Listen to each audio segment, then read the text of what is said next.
kad mainoties temperatūrām un īpaši pēc sulām, ja kokali slapji, mainās temperatūra, strauji paliek silti, viņi, kā piebriedz, viņš sāk tvaikot un rodās plaisa. Bet plaisa brāķis būtu, ja ir no mīzas līdz mizai. Šeit mēs redzam, ka viņš nav ne līdz mizai vienā pusē, ne otrā pusē. Tā kā tas netiek, un tā netiek pieņemta kā vaina.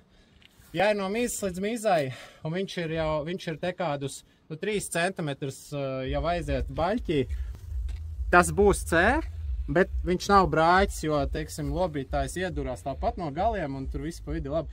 Bet ir sliktie piemērot jau plaisas, ka tu jau pirkstu tur iebāz, tu viņi te beidzās jau, tad tur viss tur vairs nekas nesanāk. Tās jau varētu būt gāšanas plaisas jau un tādas. Gāšanas plaisas ir parasti cēnos, bet tieši tagad šī laikapstākļu dēļ žūšanas, tas, teiksim, žūšanas plaisas drīzāk, kas ir tieši pa vidu, viņas tad vēl varās zvaigznītē vaļā, bet viss ir atkarīgs, cik viņi tālu aiziet tieši stumbrā, baļķī pašā.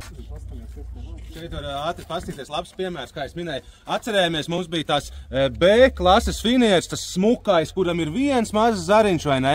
Bet jāatcerās, paskatāmies uz šito līkāks, pumpaināks, ar kādu zaļu zaru, ja? Un tā ir tieši tā pati klase. Tas ir tas, ko visgrūtāk sagramot, ka tas gandrīz A klase un šīs pārliecinošā B klase ir viens un tas pats sortiments.